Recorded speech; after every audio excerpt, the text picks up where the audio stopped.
I should have known they're blocking the microwave imagery. Look, it's not loading. They did this to us the other day. When they got something they don't want you to see, they just block it. Look, it's not going to let me load. It's not going to let us go there. They're not going to let us see it. I'll try to find a way around that. We got to invest right over the Australia. Now we got some weird missions going on. There was actually 3 missions yesterday. The Hurricane Hunter's plane is flying over Nevada and Texas on an unassigned mission in the storm, but there isn't no storm there. It says they're in the storm right now, but there is no storm right there.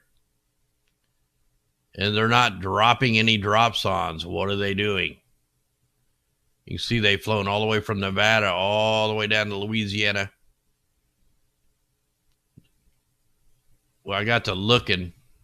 If you come to the National Hurricane Center, you can go down here and go through all the reconnaissance archive.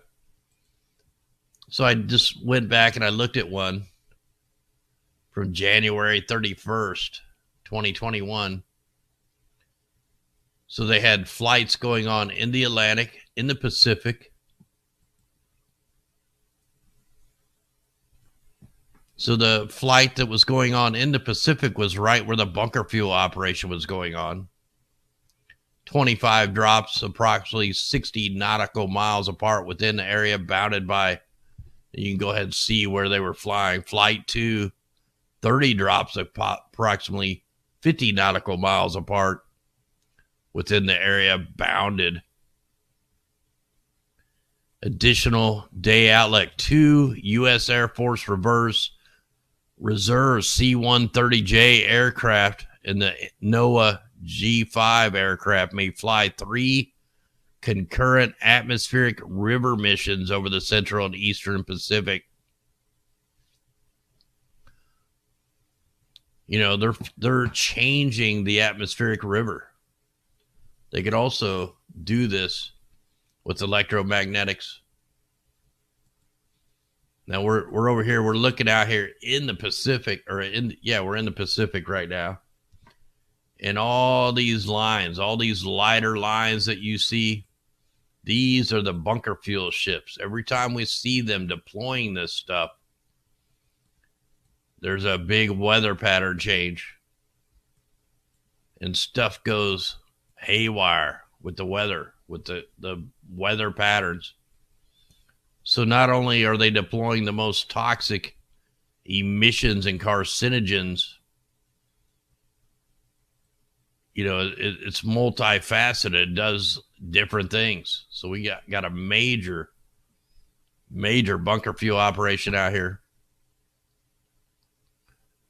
This is what's helping bring the cold down. If I go back over here to the worldview map, I mean, we can see all the squiggly lines on here. If I put it on the 3.7 microns, you can pick them up a little better. All these lines here. There's enough ships out here that it's putting off 2 times emissions of all the cars on the planet combined, times 2. So they're deploying the carcinogens. We can go back a day or two. We can see how the emission, you know, we can see exactly where they come from. They come from the Aleutian Island chain a couple days ago. And look, they're just doing circles out here. They're concentrating in this zone. They have been. They've been out here for days. It's February 2nd. See, they are all in a straight line right here. They're not out here fishing. They're not out here in the cargo lanes. They're doing what's called cloud brightening, cloud whitening. It's to affect the weather. It's to affect people's health. There's like 3 in a row right here, and then they all combine into one.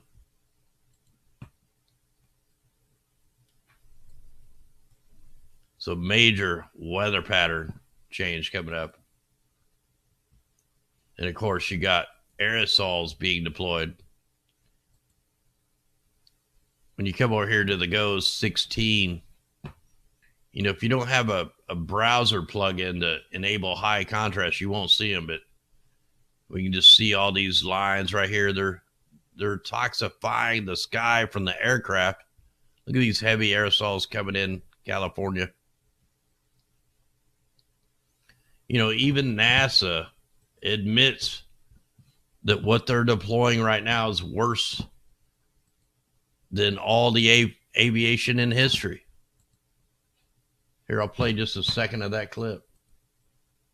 So you just mentioned contrails. So how do the contrails affect or have an impact on the climate? Right. Well, contrails have a huge impact on climate. And so, in fact, some of the recent modeling work that has come out of DLR suggests that contrails today, just the ones that we're able to see up in the sky, maybe today, this week, this month, have a larger impact on Earth's climate than all of the carbon dioxide emitted by aircraft since the first powered airplane flight. So that's a huge effect.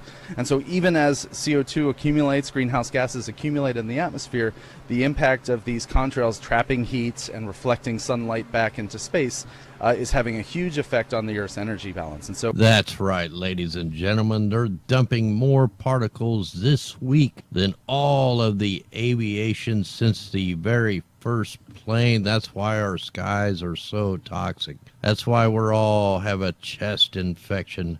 That's why we're all sick. That's why all the plants and the trees and the bugs are dying. Let's get into this a little bit deeper. So, you know, right now, so I've showed you the real climate change. The real climate change is the weather modification programs. Now we just, you know, we're looking at the bunker fuel ships.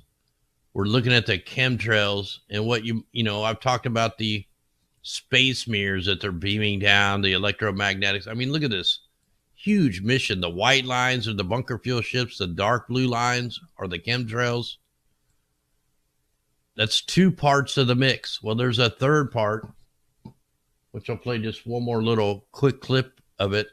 There's ground-based cloud seeders all over the place. Rainfall like this is so rare in Southern California that Los Angeles County is hoping to squeeze out every drop by cloud seeding from ground stations like this one. There are 10 of these locations throughout the San Gabriel Mountains. Kurjan Lee is with the LA County Department of Public Works, which is